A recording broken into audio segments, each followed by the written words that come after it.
Salam, əziz uşaqlar. İngilis dili dərsimizə xoş gəlmisiniz.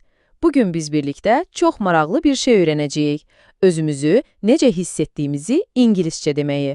Görəsən, xoşbəxtdik, yoxsa biraz qəmgin? Gəlin, öyrənək. Hazırsınız? Onda başlayaq. Hə, gəlin elə birinci səndən başlayaq. Bugün özünü necə hiss edirsən? Bir anlıq fikirləş. Ümid edirəm ki, hamınızın üzü gülür və keyfiniz superdir. Yaxşı, gəlin ilk və ən vacib sualımızı öyrənək. Kimdənsə xoşbəxtsən deyən necə soruşmaq olar? İndi bunu ingiliscə öyrənəcəyik. Bu sual həm çox asandır, həm də çox işimizə yarayacaq. Diqqətlə qulaq asın, sualımız belə səslənir. Are you happy? İndi gəlin bir də yavaş-yavaş deyək, sözbəsöz. Are you happy? Super. İndi isə gəlin bu cədvələ baxaq. Bu, bizə hər şeyi daha yaxşı başa düşməyə kömək edəcək. Baxın, birinci hissədə ingiliscə yazılıb, Are you happy? Ortada onun asan oxunuşu, yəni tələffüzü verilib. Are you happy? Ən sonda isə tərcüməsi. Xoşbəxtsən? Görürsünüz, əslində çox sadədir. Əla, indi isə növbə sizdədir. Mən deyəcəm, siz də mənimlə birlikdə ucadan təkrar edin. Hazırsınız? 3, 2, 1. Are you happy? Afərin, bu sizdə çox yaxşı alındı. Biz sual verməyi öyrəndik. Bu, əladır. Yaxşı, bəs kimsə bizə bu sualı versə, necə cavab verəcəyik? İndi gəlin, bəli və xeyr deməyi öyrənək. Təsəvvür elə ki, kimsə səndən soruşur, Are you happy? Və sən həqiqətən də xoşbəxtsən. Onda cavabın belə olmalıdır. Yes, I am. Gəlin birlikdə diqqətlə qulaq asaq. Yes, I am. Cədvəlimiz yenə də bizə kömək edir.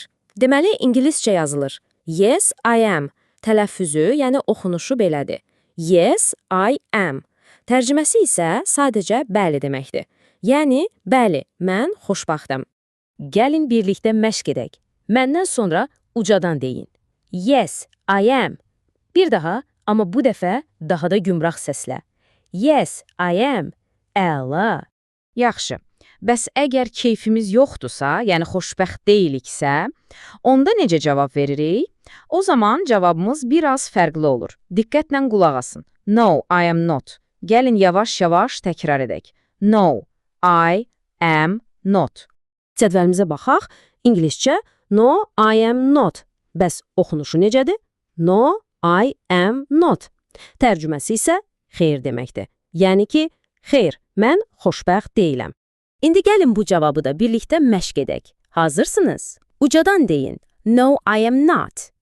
Bir dəfə də No, I am not. Afərin, siz həqiqətən də çox bacarıqlısınız. Və indi gəldik ən maraqlı yerə. Biz artıq bir sual və 2 cavab bilirik. İndi həmin sualın köməyi ilə başqa hisslər haqqında da soruşmağı öyrənəcəyik. Çox həyəcanlıdır, deyilmi? Baxın, bu sanki bir sehirbazlıq kimidir. Bizim əsas sualımız Are you happy idi, düzdürmü? İndi biz sadəcə sondakı happy sözünü götürüb yerinə başqa bir söz qoyacağıq və tamamilə yeni suallarımız olacaq. Məsələn, happy yerinə sad, yəni qəmgin və ya sick, yəni xəstə sözlərini qoya bilərik. Gəlin cədvəldəki yeni suallarımıza baxaq. Birincisi, Are you sad?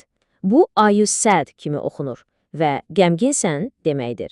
İkincisi isə Are you sick? Bu da Are you sick kimi oxunur və xəstəsən deməkdir.